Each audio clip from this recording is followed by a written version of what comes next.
Kamusta mga pamangkin, mga tito, mga lolo at lola?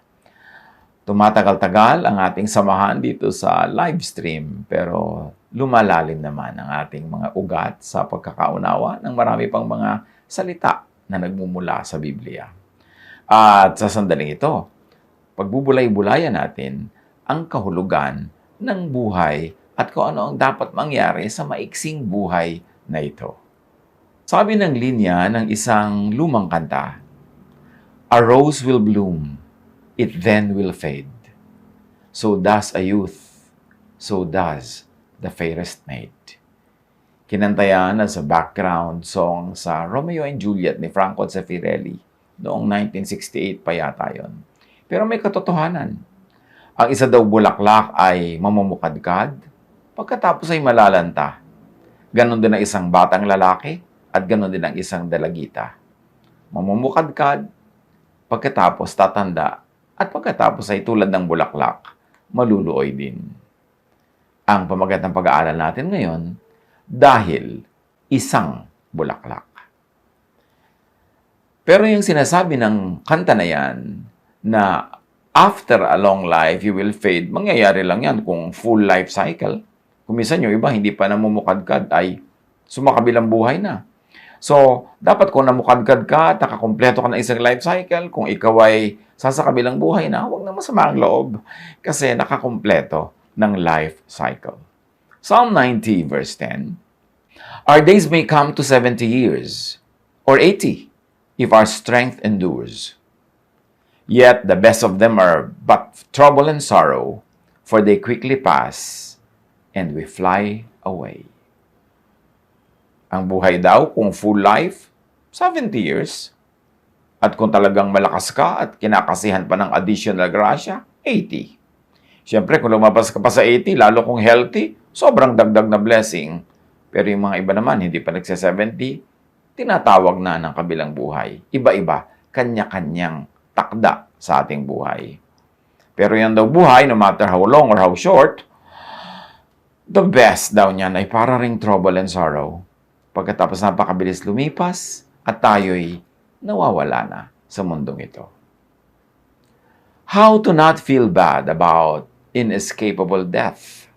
Or dahil ang buhay ay isang bulaklak, paano natin maiiwasan o kaya ay at least mababawasan yung kung minsan ay lungkot natin pagkasasakabilang buhay na tayo o ang ating mga minamahal? Well, para hindi tayo mapuno ng mga pagsisisi, panghihinayang at lungkot, dapat live to the fullest at any period, at any sub-cycle in your life. Ano ba yung mga sub-cycle? Yung childhood, yung youth, yung early adulthood, middle and then late adulthood, and then senior years. Mga sub-cycles yan. Nasa isang buong buhay ng tao, kung makaka-full cycle siya, maraming mga mini-cycles na may kanya-kanyang katangian, kanya-kanyang requirement, kanya-kanyang saya, at kanya-kanyang mga challenges. Ecclesiastes 12:1-2.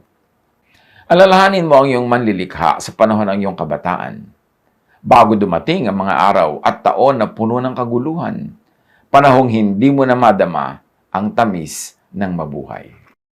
Alalahanin mo ang Diyos bago makubli ang sikat ng araw, bago magdilim ang buwan at mga bituin, bago ka matabunan ng makapal at madilim na ulap. So, kailangan alalahanin ang Diyos bago dumilim, bago lumabo ang mata, bago malaglag ang mga ngipin, bago humina ang mga buto, bago mawala ng gana sa mga masasarap na dati may gana, kailangan alalahanin na ang Diyos. Anong ibig sabihin lang ng alalahanin? Magdadasal? Yes, pero hindi lang yon. Magre-religion? Yes, pero hindi lang yon. Kundi mabuhay ng todo. Mabuhay ng masarap. Mabuhay ng punong-puno ka ng kaligayahan, kasiyahan, ng kabutihan, kagandahang loob, mga good works, lahat yan. Hindi lang yung puro pang-piety, hindi lang yung para pang-relihiyon, kundi yung lahat ng senses na ibigay sa iyo ng Diyos ay maranasan mong pagbusugin, pasayahin, kulay, tunog, galaw, lasa, lahat ng mga nararamdaman ng senses. Kasi naman over time dinemonize ng religion ang senses. Kinopya yung Greek ideas about the body na dapat ay huwag pasayahin, huwag bigyan ng mga kasiyahan, laging tiisin, palumuin, sikilin. Pero kitang-kita mo kung anong ideya ng Diyos tungkol sa buhay ng tao. All one has to do is look at the senses that God put in our body at malalaman natin kung paano dinesign ang body. It is to be enjoyed and to enjoy the many gifts, the colors, the sounds, the tastes, the feelings that God has gifted us with. Ecclesiastes 7:14, when times are good, be happy. But when times are bad, consider this. God has made the one as well as the other. Therefore, no one can discover anything about the future. So mag-enjoy ka daw kung maganda ang panahon at kung hindi naman maganda, isipin mo, lahat yan galing din sa Diyos. So huwag ka na lang mapuno ng mga reklamo, ng mga regrets, ng mga agam-agam. Basta't maximize what you can do. Maximize pleasure, minimize pain, do the most good. And when God calls you, heed the call and meet your Maker para walang regrets. So dahil ang buhay ay isang bulaklak, tutubo, mamumukadkad, tatanda at maluluoy, do not rob timely freedom from children. What do we mean timely freedom? Yung mga freedoms na dapat na-enjoy ng children. And because children are free from worry, dapat hindi natin sila bigyan ng mga premature worries. Kaya yung mga sobrang bata ka pa, nabugbog ka na sa trabaho, sa problema, sa mga itinatambak sa iyo ng buhay, dahil hindi ka maiprotect ng magulang o hindi ka ipinoprotect ng magulang, dapat yan ay talagang iniiwasan natin maganap sa mga bata. Let children be children. Job 32:9, it is not only the old who are wise, not only the aged who understand what is right. So yung mga bata, alam din nila kung anong mabuti sa kanila. Hindi nila kailangang isipin, hindi nila kailangang i-philosophize, i-theorize. Susundin lang nila yung nature nila bilang bata. Gagawin nila kung ano yung tama na ginagawa ng bata. Naglalaro, masaya, palukso-lukso. Nakakakita ba ng batang naglalakad, diretso lang maglakad? May sakit yun. Kasi ang bata patalon-talon, palundag-lundag pag naglalakad. Kasi bata. Huwag mong piliting magmukhang matanda ang bata. Kung minsan naman kasi sa sobra natin gustong gamitin ng mga bata to impress others, pinapa-overperform natin sila, tinatanggalan natin sila ng fun, tinatanggalan natin ng spontaneity, sobra silang linis na para silang mga manyika sa eskaparate. Alam naman natin, a child must be clean enough to be healthy, but dirty enough to be happy. Dapat ang children are allowed to be children, allowed a lot of time to play, a lot of time to just be happy. Dahil darating at mahaba at marami ang panahon ng mga kalungkutan ng buhay. Pero huwag naman habang bata pa lang. Sa Japan nga, ang mga first few grades sa school, hindi graded. Wala mga exams. Ang dinedevelop lang nila sa bata, character, paano makitungo, paano magkaroon ng etiquette, ng kagandahang asal. And then later on na, pagka yung mga yun ay in place na sa kanilang karakter at lumampas na sila sa sobrang murang edad, doon lang nagkakaroon ng grades, doon lang nagkakaroon ng mga exams. Dapat yung mga bata, huwag natin sobrang gawing competitive sa simula pa lang. Yung 7 taon pa lang siya, gusto mo tapos na siya ng abogasya. O ngayon kung natapos siya, sasaya ba siya na ang lahat agad ng burden sa buhay, dala-dala niya. So do not rob timely freedom from children and from the youth and even from adults. I don't have to go one by one through what the youth should enjoy and what adults should enjoy. Lahat may kanya-kanyang panahon. Lahat may naka-assign ng tama at bagay na problema, tama at bagay na kaligayahan at kalayaan at mga pananagutan. So dapat ilagay natin ang mga sarili natin sa lugar. Kuminsan ang mga magulang pagkapabaya o kaya ay hindi nila nakakaya na mag-provide sa kanilang mga anak, ang mga bata na pupuwersa sila to mature prematurely. Yung maging matanda sila agad, maging responsible agad, marami agad pananagutan. Tapos pag pinalaki pa natin ang mga bata sa lungkot, sa bitterness, sa fear, they're affected all their lives. Hindi sila natututong maging mapagmahal, hindi sila makatanggap ng pagmamahal, lagi silang defensive, lagi silang nakaiwas sa tao. So, nakukulangan ng mga tunay na kasiyahan na dapat ay nakalaan sa kanila sa buong buhay. Ecclesiastes 5:19-20. Ganon din ang dapat gawin ng lahat ng niloob ng Diyos na yumaman. Tanggapin ang kanilang bahagi at pakinabangan ang bunga ng kanyang pinagpaguran sapagkat ito ay kaloob ng Diyos. Sa gayon, hindi siya malulungkot kahit na maikli ang buhay niya sa daigdig sapagkat puno naman ito ng kasiyahan. Malinaw lagi ang tinuturo ng Ecclesiastes. Kung ano man ang binibigay sa iyo ng Diyos, kasiyahan, enjoyin mo, tamasahin mo, huwag ka mag-guilty. Lalong-lalo't pinaghirapan mo, lalong-lalo't hindi mo naman ninanakaw sa iba. At kahit pa nga ito hindi mo sobrang pinaghirapan, pero ibinigay sa iyo ng Diyos ng buong puso, di tanggapin mo. Kasi sabing ganon, pagka ine-enjoy mo ang buhay mo, pagka ginagawa mo yung dapat gawin sa tamang panahon, maiksi man ang buhay mo sa mundong ito, gumraduate ka man, sumakabilang buhay ka man na maaga, wala kang regrets, wala kang lungkot, kasi yung mga panahon na pinamuhay mo, punong-puno ng kahulugan. It's not just the number in your years, no? In your life, but the life in your years that matter. The life in your months, the life in your weeks and days and hours. Kaya importante na realize natin yan, na tayo, ang ating kapwa, wala tayong assurance kung gaano magiging kahaba ang buhay na ito. So, pag pinapahiram tayo ng isang araw, enjoy natin. Remember, minimize pain, maximize pleasure, do the most good. And if God calls you to the next life, then meet your Maker without regrets. Ecclesiastes 7:16, huwag kayong magpapakabuti o magpapakatalino ng labis. Bakit mo pahihirapan ang iyong sarili? Nga mga naman. And remember, ang nagsasabing to si Solomon, the wisest man ever. Huwag daw sobrang righteous. Huwag sobrang tuwid na tuwid. Huwag sobrang tama ang tamang-tama ang lahat. Kasi mahirapan ka lang. Binibigyan naman tayo ng Diyos ng allowance. Di ba ang passing mark nga sa maraming mga school, 75 naman? Bakit naman kailangan maging 99 yung grade mo? Ba't naman kailangan maging 100? Yung ba'y nakakatiyak ka na pagdating ng araw, yung laging 100 ang grade o 95 up to 100 lagi? Siya ba talaga magiging masaya, matagumpay, maginhawa, mayaman sa buhay? Hindi naman laging ganun. Pagkatapos, kung hindi ka patapos pag-aaral, nabawian ka na ng buhay, for 100 nga yung grade mo, pero hindi ka malang nakapaglaro, hindi ka malang nagkaroon ng fun, hindi ka malang nagkaroon ng mga ginagawa ng mga kabataan kasabay ng pag-aaral, dahil puro aral lang, 100%. Ganun ba talaga ang buhay? So sabi, don't be over-righteous. Pero siyempre, huwag ka namang sobra daw nagpapakatalino rin.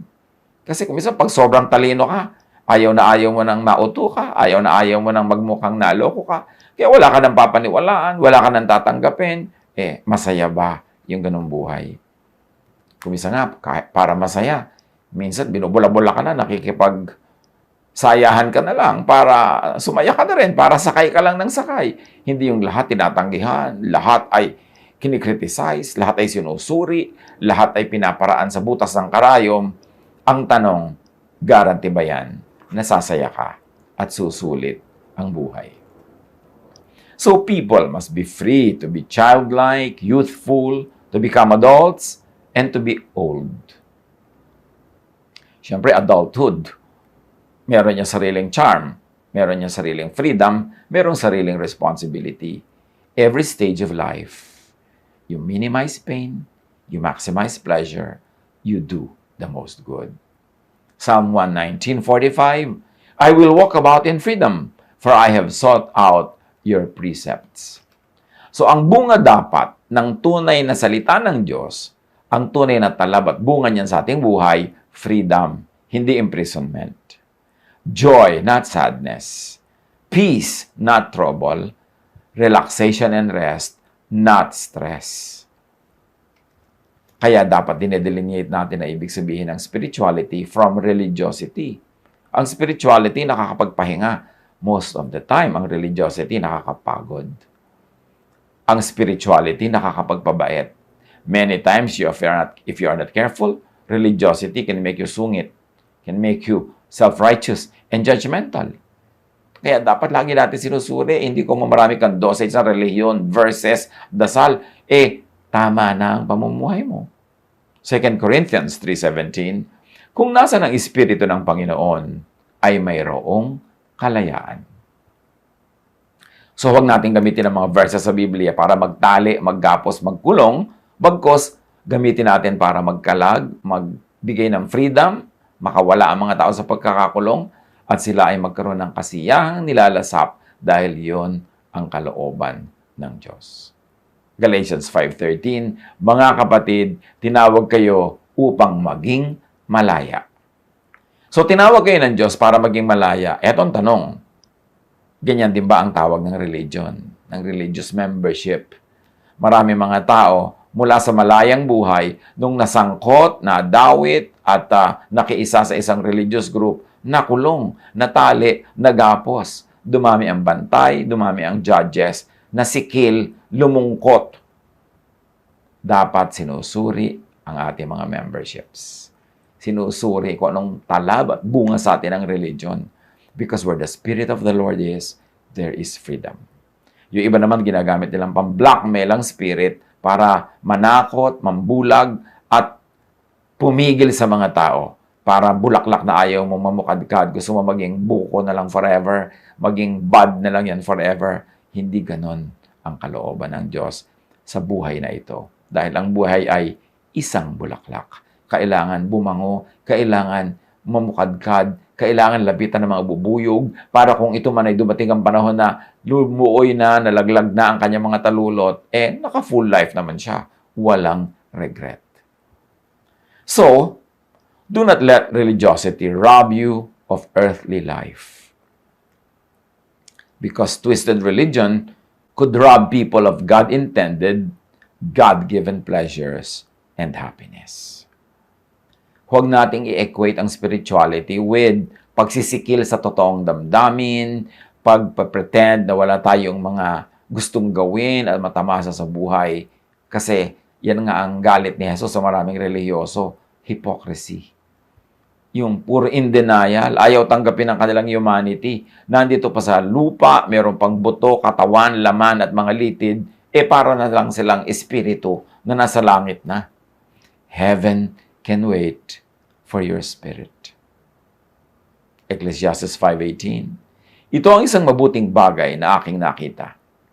Nararapat lamang na kumain, uminom, at pakinabangan ng isang tao ang bunga ng kanyang pinagpaguran sa mundong ito. Sa maikling panahong ibinigay sa kanya ng Diyos, ito ang ating bahagi. Don't be embarrassed and do not be shy to enjoy, to savor life. That is the will of God for us. Heaven will not admit your earthly body. Ecclesiastes 12:7, sa kamatayan, and the dust returns to the ground it came from, and the spirit returns to God who gave it. So, hindi tatanggapin sa kabilang buhay ang katawan, therefore live your earthly life to the fullest, while on earth, only on earth. Tingnan nyo yung mga batang hindi naging bata talaga. Pagtanda, lagi nagbabata-bataan. Yung mga hindi nakapamuhay at nag-enjoy ng youth, may pamilya na, may mga responsibilities na, laging akala mo pa ngayon teenager kung mag-behave kasi hindi niya na-enjoy yung teen years niya. Ganon din sa buhay na ito. While you are on earth, enjoy your earthly life.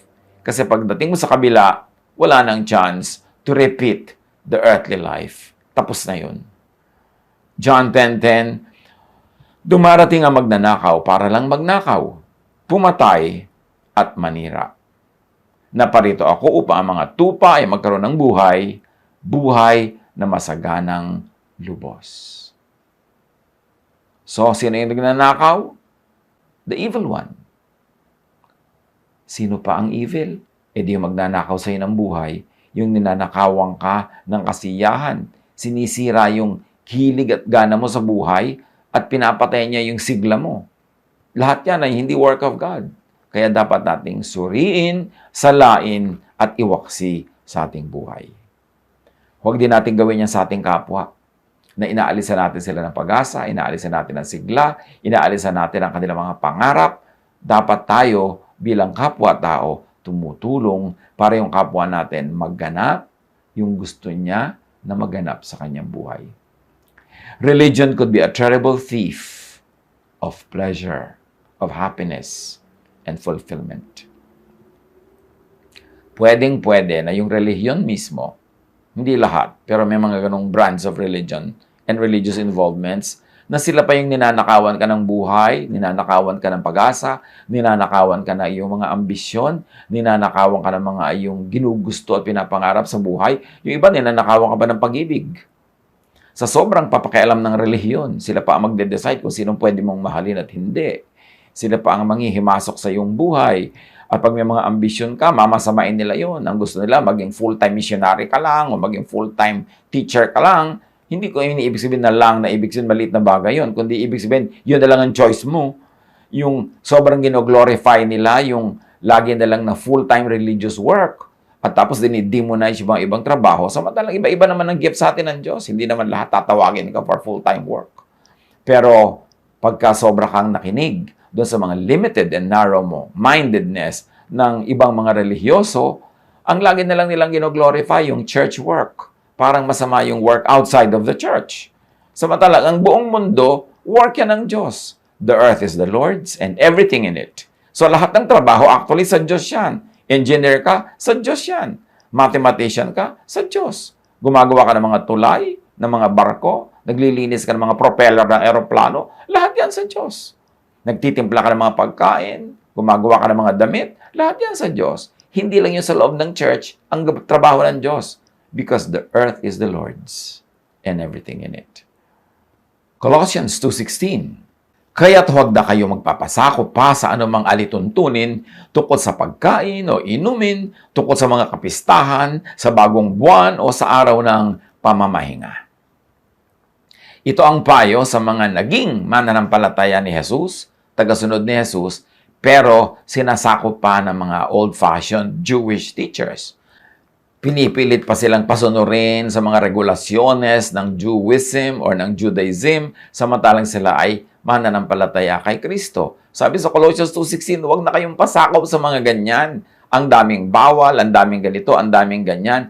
Pinaligtas na kayo ni Jesus sa mga ganyan, iniligtas na kayo ni Jesus, at winasak na niya ang law para kayo makawala sa mga kadenang ito. So, huwag na kayong pasakop pang muli. So, at old age, in the deathbed, at near death, do not be possessed by regrets for an unlived life. At kuminsan, sa halip na yung religiosity, ang makatulong sa atin to have a full life, yun pa yung pipigil sa atin at tayo ay magkakaroon ng unlived life. Job 7:16, I despise my life, I would not live forever. So maiksi lang ang buhay, tapos nanakawan ka pa. Nanakawan ka ng pag-ibig, nanakawan ka ng ambisyon, nanakawan ka ng propesyon, nanakawan ka ng saya, nanakawan ka ng mga enjoyment. Di ba lugi ka nun? Dapat ang true spirituality will empower us to be full, to live in full, tulad ng isang bulaklak na mumukadkad ng buong bango, buong ganda, buong ningning, at kung dumating man ang panahon na ito'y maluluoy na, no regrets. At old age, do not regret about having repressed for so long your true self, your true feelings, and your true aspirations, because you sacrificed them at the altar of religion. The requirements, the sacrifices required by religion are not always the same requirements of God. At mas mabait ang Diyos, mas mabait si Jesus kaysa sa marami mga religious institutions and religious requirements. Paghiwalayin sa loob ng ating isip ang kahulugan ng Diyos at ang kahulugan ng religious involvement. Hindi laging godly ang practices ng religions. Lalong-lalo kung nakikita mo na ang ginagawa sa iyo na effect ay pinapalitan yung pagkatao, pinapakitid ang yung isip, sinisikil lang yung damdamin, pinipigil lang yung development, begin to doubt kung ito talaga ang true will of God for you. Job 33:28, God has delivered me from going down to the pit, and I shall live to enjoy the light of life. You live to enjoy the light of life. God did not call you to a life of sacrifice. God did not call you to a life that is heavenly kasi tinawag ka niya dito sa earth. May panahon, tatawagin ka naman niya sa kabila. Yun ang tamang panahon para maging truly spiritual in that sense. Dapat nasa lugar ang mga ginagawa natin. Ecclesiastes 3:12. Alam kong walang pinakamabuti sa tao kundi magpakaligaya at gawin ang pinakamabuti habang siya'y nabubuhay. So ito hindi pagpakaligaya at gawin ang pinakamasama, magpakaligaya at kasabay nun gawin ang pinakamabuti. Pwede naman yun sabay eh. Kasi nga kung minsan pinapakitid ng religiosity ang ating utak na parang hindi pwedeng sabay na maligaya at mabuti. Pwede yon. Hindi kailangan lang na para maging mabuti, malungkot ka. Na para maging mabuti, gutom ka. Para maging mabuti, losyang ka. That is not a godly idea. Therefore, do not surrender your youth. Do not surrender the rest of your life to people or dogmas or beliefs or doctrines or philosophies that you fear. Jesus says, do not fear. Do not live in fear. Face your fears. Face up to your fears. Overcome your fears. Do not submit to them. Para ka mabuhay ng makulay, masaya, maraming tugtog, maraming tunog, at punong-puno ng kabutihan. So do not surrender your life to someone else. Instead, be out there loving your true love, living your true life, chasing your true dreams. Huwag mong hayaan ang mga relihiyosong tao na i-dictate sa iyo kung anong gagawin mong panaginip at pangarap sa buhay, ang gagawin mong ambisyon. Let that be between you and your Maker. Huwag ka magpa-interfere sa mga religious people na gusto ka lang i-exploit, gusto ka lang laging gamitin, gusto ka laging magpagamit ka, kunwari sa Diyos, pero ibig sabihin, magpapagamit ka sa religion. Magkaiba yun. So huwag kang lagi nakikinig sa mga ganun. Kailangan, between you and God, malaman mo at marating mo yung desisyon kung ano talaga ang gusto mong gawin sa buhay, ano ang design sa iyo ng Diyos, ano ang ambisyon mo dapat na nakabagay kung paano ka dinisenyo ng Diyos. Ecclesiastes 11:9, you who are young, be happy while you are young, and let your heart give you joy in the days of your youth. Follow the ways of your heart, and whatever your eyes see. But know that for all these things, God will bring you into judgment. Laging ginagawang panakot ng iba tong last line that God will bring you into judgment. Well, pag kinuha natin yung buong concept, ibig sabihin lang, well, God will say na you lived a good life or you did not live a good life. You lived a full life. You did not live a full life according to how you will live. That God will judge you according to how God designed you. So kung dinesign ka niya na maging mathematician, tapos hindi ka naging mathematician, you will be judged in the sense na you did not do God's will. If God designed you to be an artist, tapos pinigil mo maging artist, iba ang ginawa mo, then God will say, well, hindi mo ginawa yung design ko sa'yo, kaya hindi mo nakuha yung full gift of life. Kasi only when you function according to design, will you be most fruitful. Ephesians 5:16-17, make every minute count. Don't be stupid. Instead, find out what the Lord wants you to do. How will you know what the Lord wants you to do? Not by listening to counselors only, not by listening to religious people who are always indoctrinating you and brainwashing you to have a full-time religious career. Look inside you and you will see. Titingnan mo yung hilig mo na ang Diyos ang naglagay doon. Gifts mo and talents na Diyos ang naglagay. At malalaman mo kung ano ang papel na pinakamagandang gawin mo at gampanan sa buhay na ito. Kung hindi ka naman papapel sa papel na dinesign for you, hindi ka naman mamamatay, mabubuhay ka pa rin, pwedeng up to a point mag-prosper ka pa rin, pero hindi mo mararating ang fullest na kahulugan ng buhay if you are out of design. So mahalaga, have a good talk with God, makiramdam, manalangin, alamin kung sino ka talaga at yun ang buhay na ipamuhay mo. Never allow other people's thoughts to inhabit your mind and control your life. without your consent, without your assent, approval, or agreement. Don't make the mistake of living a lie to please others. Huwag kang mabuhay sa pretense. Huwag kang mabuhay sa pagkukunwari para lang pasayahin ang kapwa. Ang pasayahin mo dapat ang Diyos na lumikha sa'yo, maging totoo ka sa sarili. At pagkatapos pasayahin mo ang sarili mo kasi totoo ka, at doon mo palang mapapasaya ang iba. You cannot give what you do not have. So be yourself first. Have your own life. Live to the fullest. That's when you can give life and love to others. Proverbs 5:11, you don't want to end your life full of regrets.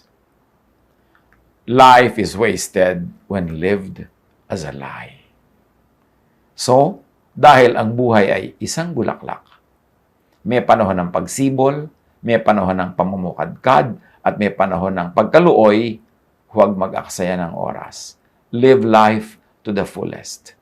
That is the gift you receive from God. You ought to pursue, and that is the gift that we ought to give to one another.